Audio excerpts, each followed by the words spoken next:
저는 바보가 아닙니다. 그날 마을 사람들은 확신하고 있었다. 저 결혼은 두 사람의 인생을 끝장낼 거라고. 장터 어귀에 모여든 사람들이 수군거렸다. 집신 한 켤레 제대로 엮지 못하는 강우진이 입을 반쯤 벌린 채 하늘을 올려다보는 윤설아와 나란히 서 있었다. 두 사람 사이에는 말도 눈빛도 손 한 번 마주침도 없었다. 그저 바람만 지나갔다. 저 둘이 살림을 차린다고? 첫 겨울도 못 넘기겠구먼. 김포수가 허리를 잡고 웃었다. 옆에 선 이서방도 고개를 끄덕였다. 모자란 놈이 모자란 년 데려간다더니 최만석 영감이 저 처자 떠넘긴 거 아니겠어? 빚쟁이한테 딸려 보내는 거지 뭐. 최만석. 그 이름이 나오자 사람들의 웃음이 잠깐 흔들렸다. 웃음 속에 공포가 섞여 있었다. 마을 안론의 절반, 밭의 3분의 2. 그리고 사람들의 빚 문서가 모두 그의 손 안에 있었다. 강우진의 아버지 강서방이 죽으면서 남기는 12냥짜리 빚은 최만석의 손을 거치는 동안 36냥이 되어 있었다. 3배. 그것도 불과 4년 만에. 우진은 그걸 몰랐다. 아니, 알았어도 어쩔 수 없었을 것이다. 글을 읽지 못하는 사람에게 문서란 그저 먹물이 묻은 종이일 뿐이었다. 결혼식은 초라했다. 마당 한켠에 상 하나, 술 한 사발. 그게 전부였다. 설아는 아무 말 없이 상 앞에 앉았다. 입을 반쯤 벌린 채 먼 산을 바라보며 저 여자 진짜 모자란 거 맞지? 누군가 속삭였다. 설아의 눈이 잠깐 깜빡였다. 그뿐이었다. 밤이 되었다. 우진은 방문 앞에 쭈그리고 앉아 한참을 긁적거렸다. 그는 평생 마당에서 자는데 익숙한 사람이었다. 방이라는 공간이 낯설었다. 하물며 그 방 안에 사람이 있다는 것은. 들어오세요. 목소리가 들렸다. 조용하고 낮고 또렷한 목소리. 우진이 고개를 들었다. 방금 들린 게 맞나 싶어서 귀를 쫑긋 세웠다. 문 열고 들어오시면 됩니다. 다시 들렸다. 같은 목소리. 같은 또렷함. 우진이 어리둥절한 표정으로 문을 열었다. 방 안에는 등잔 하나가 타고 있었다. 설아는 벽 쪽에 등을 기대고 앉아 무릎 위에 손을 얹고 있었다. 낮에 보던 멍한 눈빛이 아니었다. 눈이 살아있었다. 그것만으로도 우진은 한 발짝 물러났다.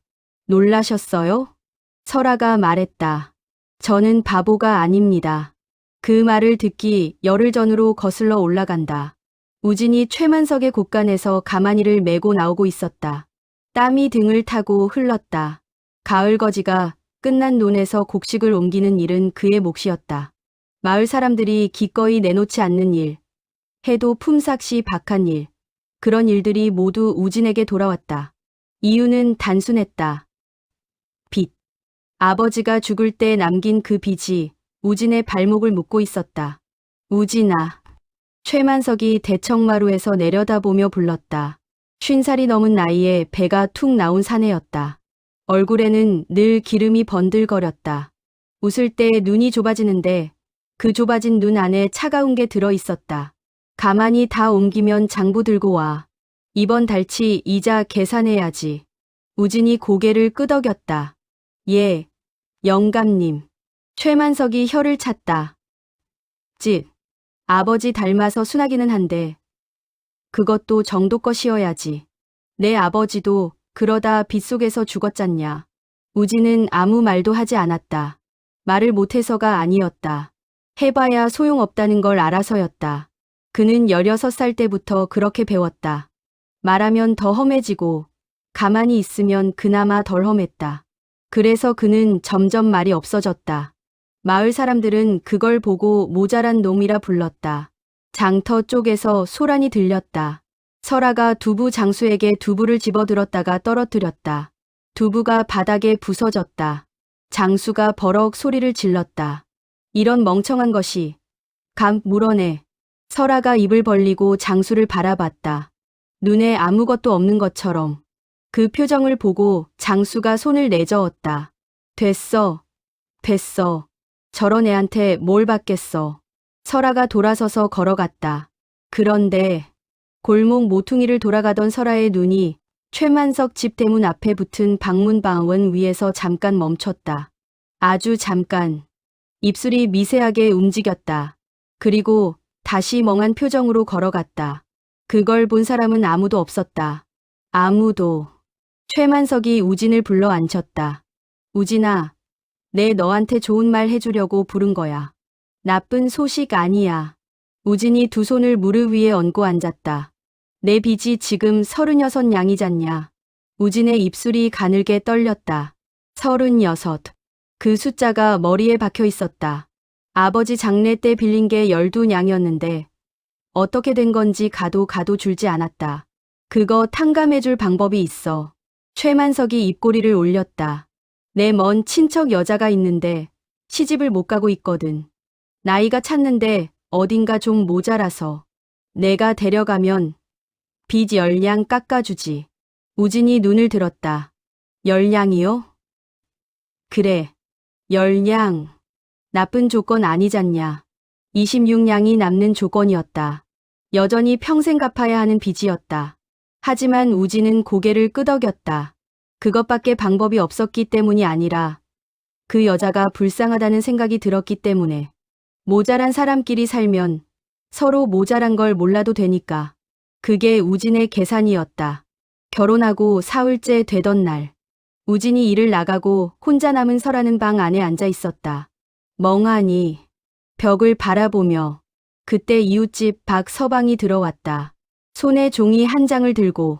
설아씨, 이거 우진이 형한테 전해줘요. 최만석 영감장부에서 이번 달치 빠진 게 있다고. 설아가 받아들었다. 두 손으로. 멍하게. 박서방이 나갔다. 설아의 눈이 종이 위로 내려갔다. 그 순간 눈이 멈췄다. 쌀 2가마, 보리 1가마, 이자 계산 날짜 갑자년 7월 초사흘. 설아의 미간이 좁아졌다. 입술이 움직였다. 소리 없이. 갑자년 7월 초사흘. 그리고 혼잣말이 새어나왔다. 이건 말이 안 돼. 저녁에 우진이 돌아왔다. 설아는 다시 멍한 표정이었다. 아궁이 앞에 쪼그려 앉아서 불을 바라보고 있었다. 우진이 마당에 집신을 벗으며 들어오는데 설아가 불 속을 바라보며 중얼거렸다. 쌀이 2가마면 16마리인데. 우진이 멈칫했다. 어떻게 계산했더라. 16말에 한 달 이자가 성냥이면. 설아의 손가락이 무릎 위에서 움직였다. 뭔가를 세는 것처럼. 설아씨. 우진이 불렀다. 설아가 고개를 들었다. 눈이 다시 멍해졌다. 입이 벌어졌다. 오라버니 왔어요? 우진이 고개를 갸웃했다. 뭔가 이상했다. 분명히 방금 전까지 다른 사람 같았는데. 하지만 우진은 고개를 흔들었다.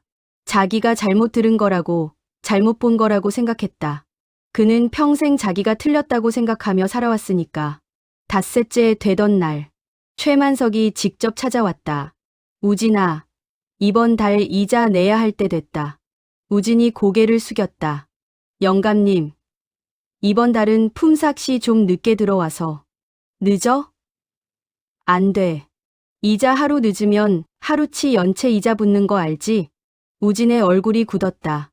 연체 이자. 그것도 문서에 적혀있는 조항이었다. 우진은 읽지 못했지만 최만석이 결혼 전날 읽어줬었다. 그 얼굴에 미소를 띠면서 설아가 마당 귀퉁이에서 빨래를 개고 있었다. 멍하니 최만석이 설아를 흘낏 봤다. 저 여자 영 쓸모가 없구먼. 그래도 밥은 축내지 않냐? 그 말에 우진이 주먹을 꼭 쥐었다. 하지만 아무 말도 하지 않았다. 설아는 계속 빨래를 갰다. 그런데 최만석이 품에서 문서를 꺼내 펼쳤을 때 설아의 손이 잠깐 멈췄다. 아주 잠깐. 그리고 다시 움직였다. 그 눈이 빨래가 아니라 문서 위에 닿아 있었다. 눈동자가 조용히 읽고 있었다. 결혼한 지 열흘째 되던 밤, 우진이 방에 들어왔을 때 설아는 등잔 앞에 앉아 있었다. 무릎 위에 아무것도 없이 두 손을 모은 채 방 안에 이상한 공기가 흘렀다. 조용했다. 지나치게 조용했다. 설아 씨, 아직 안 주무셨어요? 우진이 조심스럽게 물었다. 설아가 고개를 들었다. 그 눈을 보는 순간 우진은 발이 굳었다. 눈이 살아있었다. 열흘 동안 한 번도 보지 못한 아주 맑고 깊은 눈이. 설아가 입을 열었다. 목소리는 낮았다. 차분했다. 그리고 또렷했다. 우진 씨. 그 한마디에 우진이 멈칫했다. 오라버니라고 부르던 사람이 갑자기 이름을 불렀다. 저는 바보가 아닙니다. 침묵. 등잔 불꽃이 흔들렸다. 우진이 천천히 무릎을 꿇고 앉았다. 무언가 중요한 이야기가 시작된다는 걸 말도 못하는 사람처럼 살아온 그의 본능이 느꼈다. 설아가 계속 말했다. 처음부터 알고 있었습니다. 당신이 저를 데려온 이유도, 최만석이 당신을 어떻게 쥐고 있는지도. 우진의 입이 열렸다. 소리는 나오지 않았다. 놀라셨죠? 설아의 입술에 아주 옅은 미소가 스쳤다. 슬픈 미소였다. 저는 10살 때부터 이렇게 살았습니다. 바보인 척. 설아의 이야기가 시작됐다. 그녀의 본래 성은 윤씨. 경주 윤씨. 사대부 가문이었다. 아버지는 지방 향교에서 훈장을 지냈고 오빠는 과거를 준비하던 사람이었다. 집안에 여러 권의 책이 있었고 설아는 오빠의 책을 몰래 읽으며 자랐다. 여자가 글을 읽는다는 게 들키면 안 됐으니까. 그래서 처음부터 숨겼다. 그러다 아버지가 쓰러졌다. 병이 아니었다. 억울함이었다. 마을 수령과 향리들이 결탁해 아버지의 토지 문서를 위조했다. 논 5마지기가 하루아침에 남의 것이 됐다. 아버지가 관아에 호소했지만 문서가 있다는 이유로 묵살당했다. 아버지는 그 분함을 이기지 못하고 피를 토했다. 오빠는 분노로 맞섰다. 그리고 귀양을 갔다.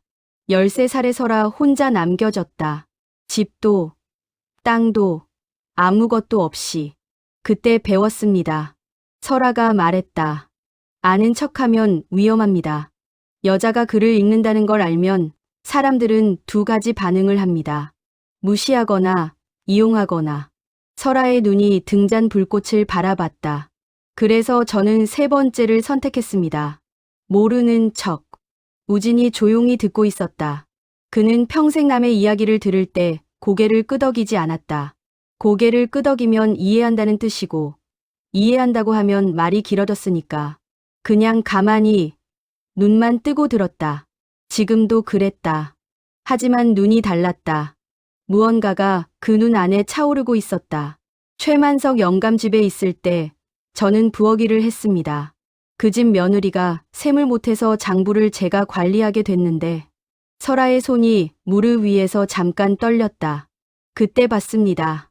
당신 아버지 이름이 적힌 문서를. 우진의 눈이 달라졌다. 강서방 비치비냥. 날짜 을묘년 2월 20날.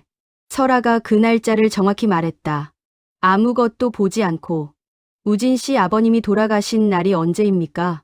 우진이 입술을 열었다. 을묘년 2월 열흘이요. 설아가 고개를 끄덕였다. 조용히.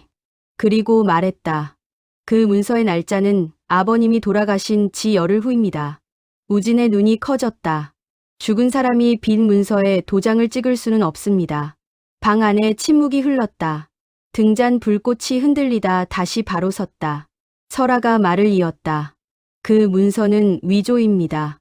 우진이 한참 동안 말을 못했다. 아버지가 죽은 날짜. 그건 그의 뼈에 새겨진 날짜였다. 을묘년 2월 열흘. 눈이 내리던 날. 아버지는 기침 소리 없이 눈을 감았다. 그런데 그 아버지가 열흘 후에 도장을 찍었다고? 어떻게 그게 가능해요? 우진의 목소리가 갈라졌다.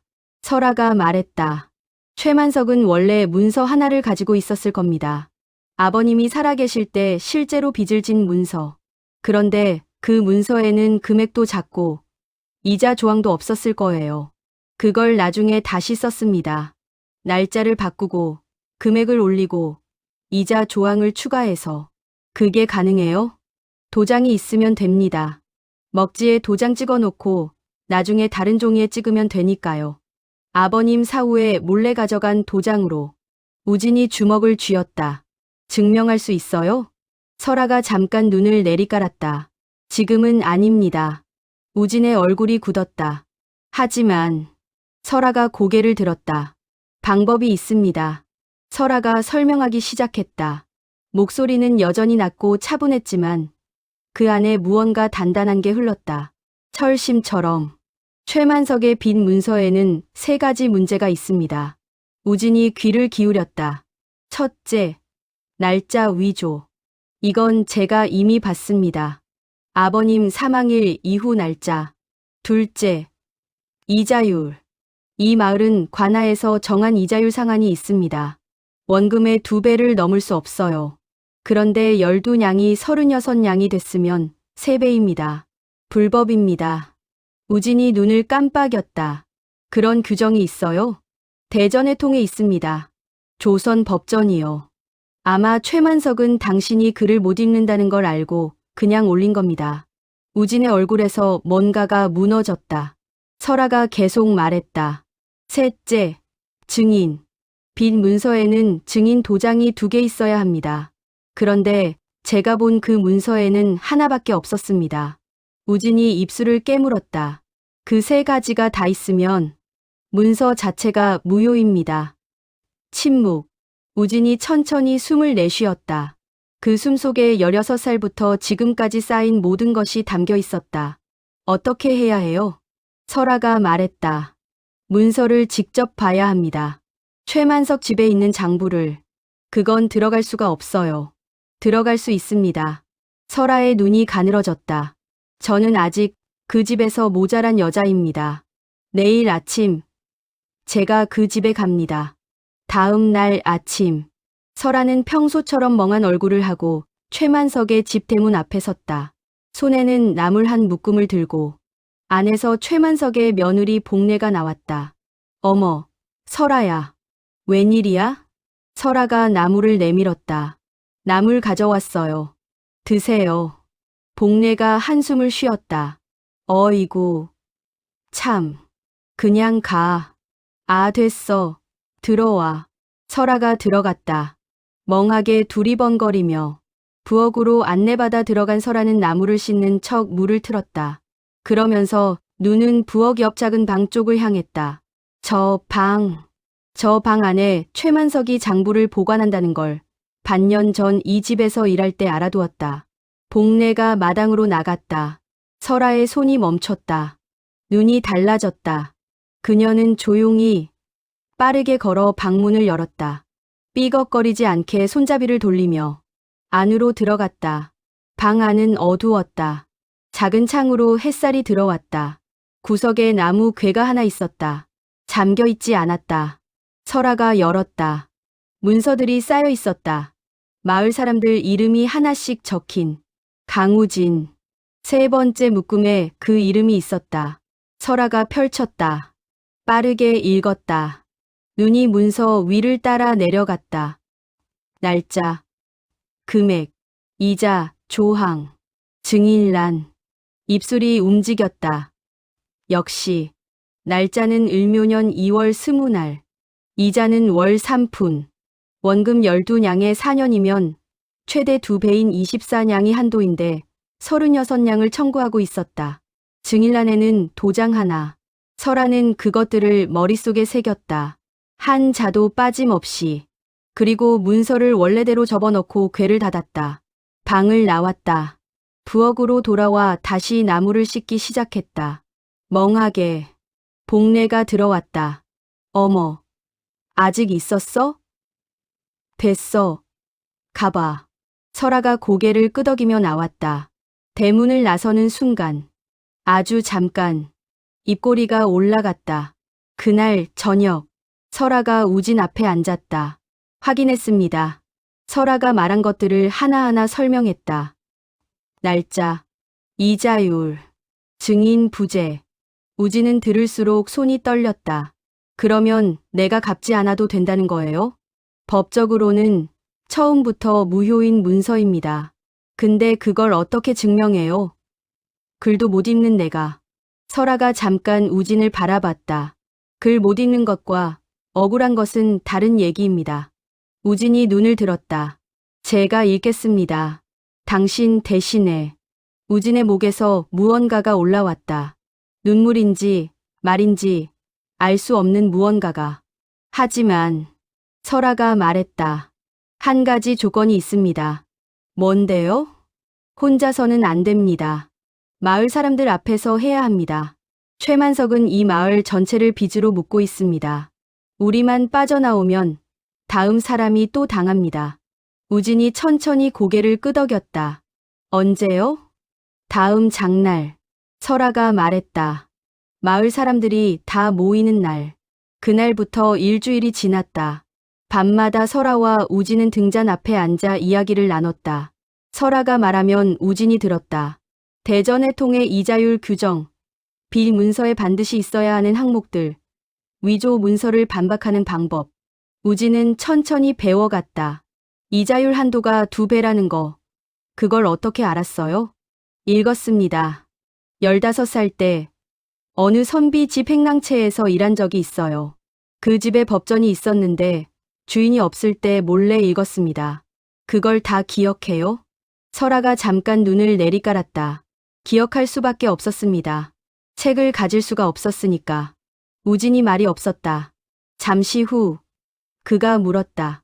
무섭지 않아요? 만약 최만석이 그냥 무시하면? 무시 못합니다. 마을 사람들이 다 보는 앞에서 문서의 문제가 공개되면 관아에 가는 것보다 더 큰 압박이 됩니다. 그 사람한테는 체면이 재산이니까요. 그래도 힘 있는 사람인데. 설아가 우진을 바라봤다. 우진 씨. 네. 힘 있는 사람이 가장 무서워하는 게 뭔지 알아요? 우진이 고개를 저었다. 진실. 설아가 말했다. 감출 수 없는 진실. 사흘 전 최만석이 다시 찾아왔다. 우진아, 이번 달 이자 준비됐냐? 우진이 마당에서 돌아보았다. 평소와 달랐다. 눈이 달랐다. 여전히 순한 얼굴이었지만 그 눈 안에 무언가 고요한 게 들어있었다.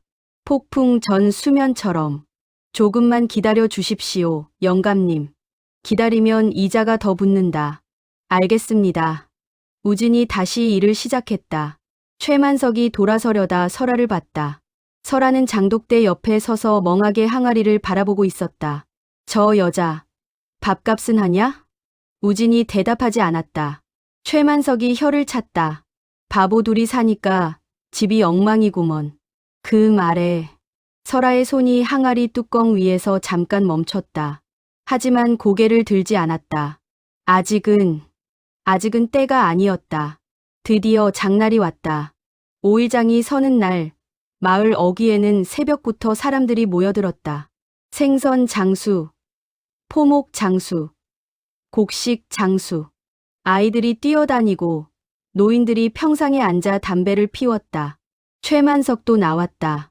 그는 매 장날 마을 어귀 느티나무 아래에 상을 하나 펴고 앉았다. 빚 정리를 해주는 척하며 새로운 빚을 유도하는 자리였다. 마을 사람들은 그 상 앞에서 고개를 숙이고 최만석은 붓을 들고 앉아 있었다. 오늘도 마찬가지였다.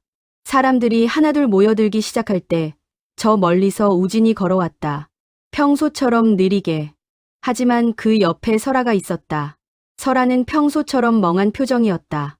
입을 반쯤 벌린 채 두 손을 앞에 모으고 어디선가 바람이 불어 그녀의 머리카락이 흔들렸다.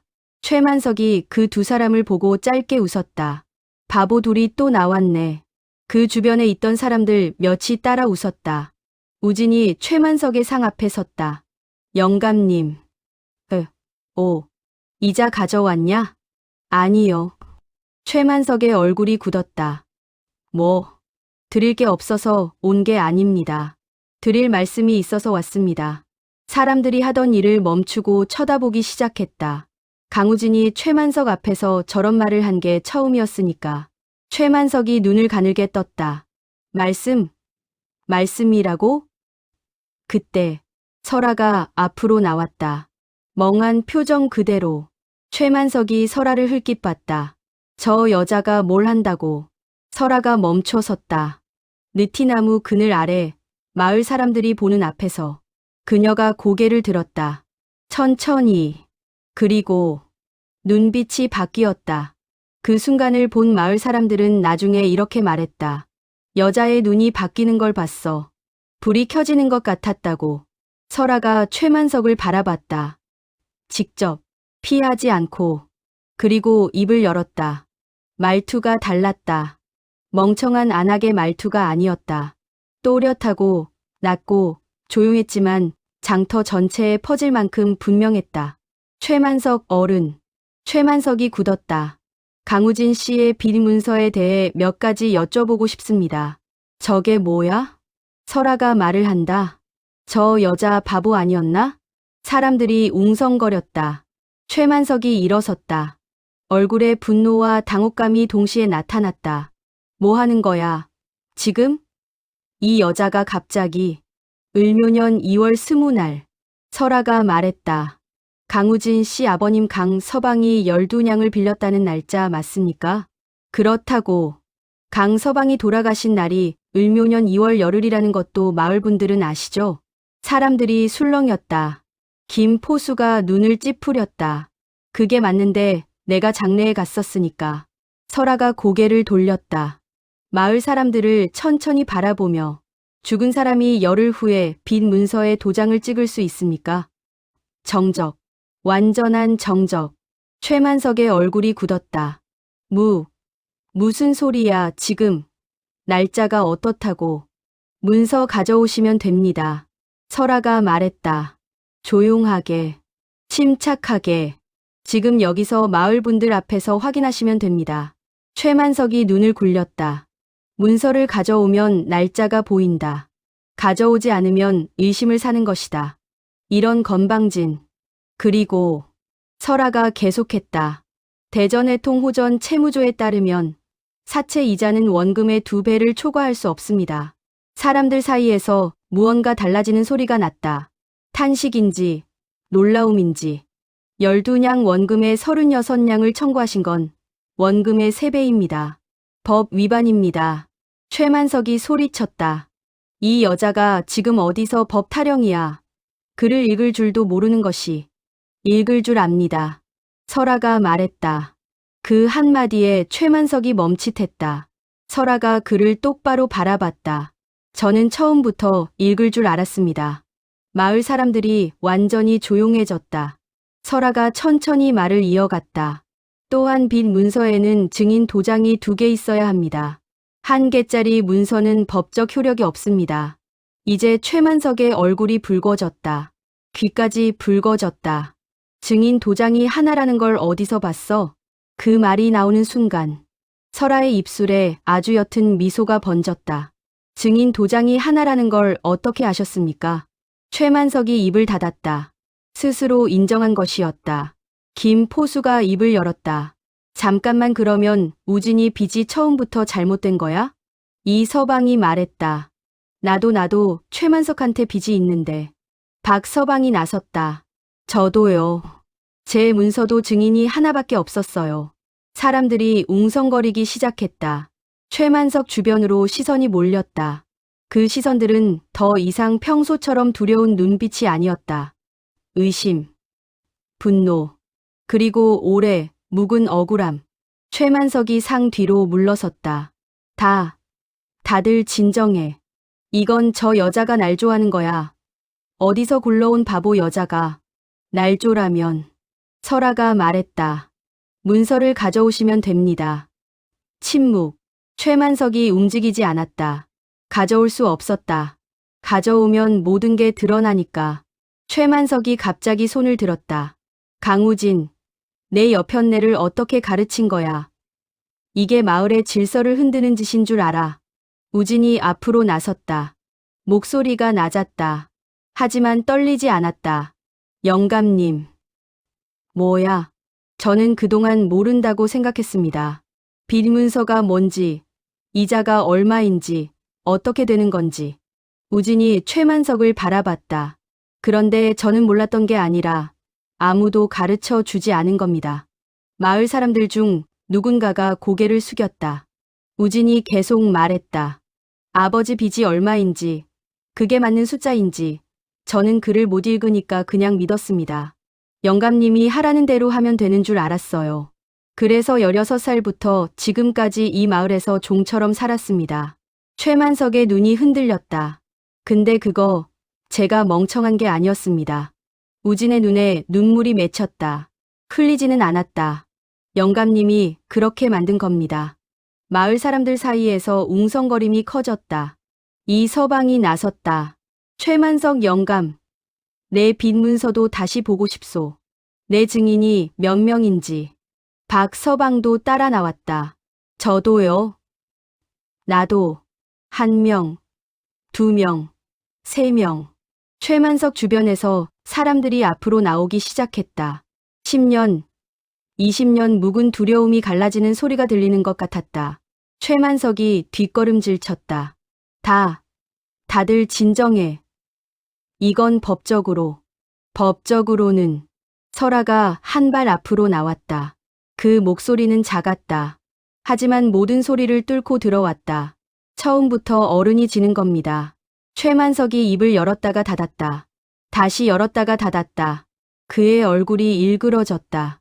분노인지, 수치인지, 두려움인지. 아마 셋 다였을 것이다. 그는 상을 손으로 짚었다. 손이 떨렸다. 마을 사람들이 원형으로 둘러서 있었다. 누구 하나 비켜주지 않았다. 10년 동안 그 앞에서 고개를 숙이던 사람들이 지금 그를 바라보고 있었다. 눈이 달랐다. 최만석은 그 눈들이 무서웠다. 나는 다음에 얘기하겠어. 그리고 그는 돌아섰다. 빠르게 걷기 시작했다. 마을 사람들이 길을 열어줬다. 하지만 아무도 따라가지 않았다. 아무도 잡지 않았다. 그냥 바라봤다. 최만석이 멀어질수록 느티나무 아래에 남은 사람들은 더 조용해졌다. 그 조용함 속에 처음으로 뭔가 가벼운 것이 담겨 있었다. 장터가 파하고 사람들이 돌아가는 길. 우진이 설아 옆에서 걸었다. 말이 없었다. 한참을 걷다가 우진이 입을 열었다. 설아 씨. 네.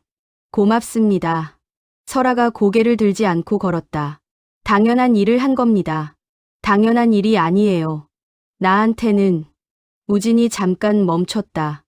16살 때부터 나는 내가 모자란 줄 알았어요. 일도 느리고, 글도 못 읽고, 말도 어눌하고. 설아도 멈춰섰다.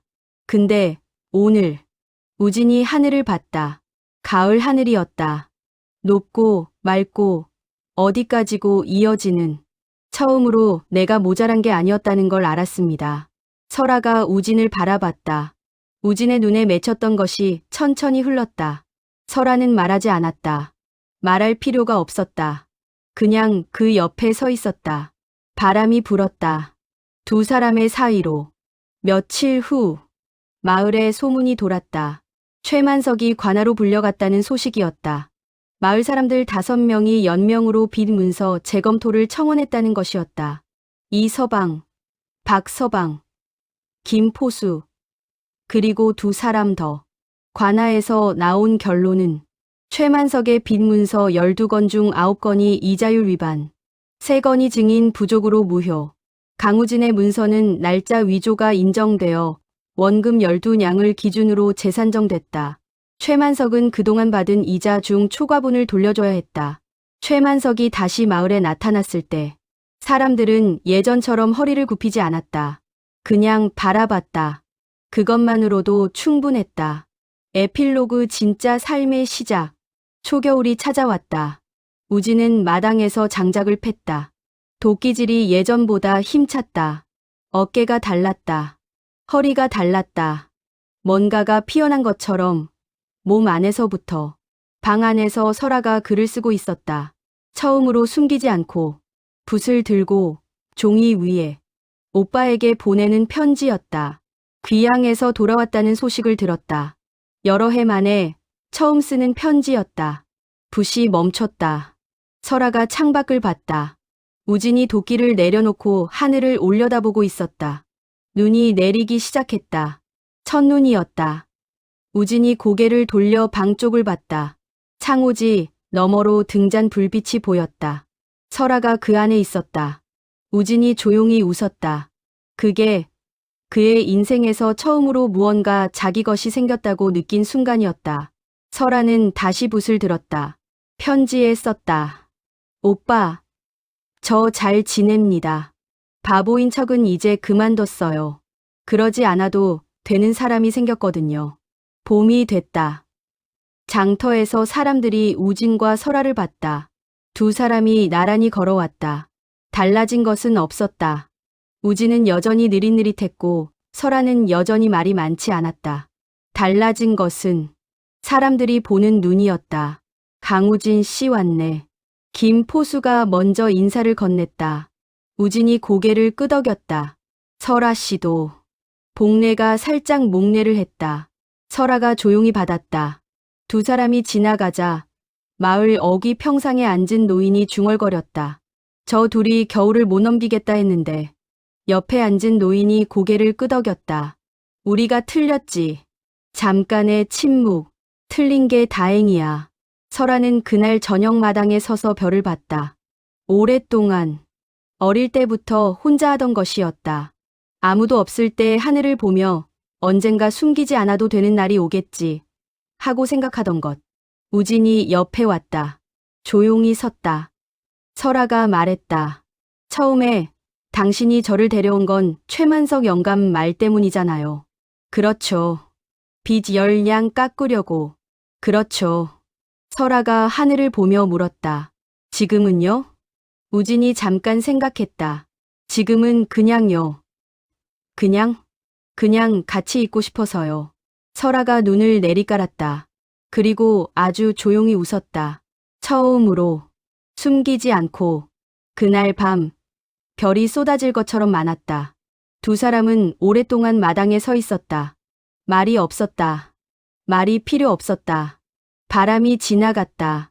어디서 온 바람인지 모를 따뜻한 바람이. 바보인 척 살던 여자가 진짜 삶을 시작한 날. 그것은 결혼 첫날 밤이었다. 그리고 그날부터 두 사람의 진짜 이야기가 시작됐다.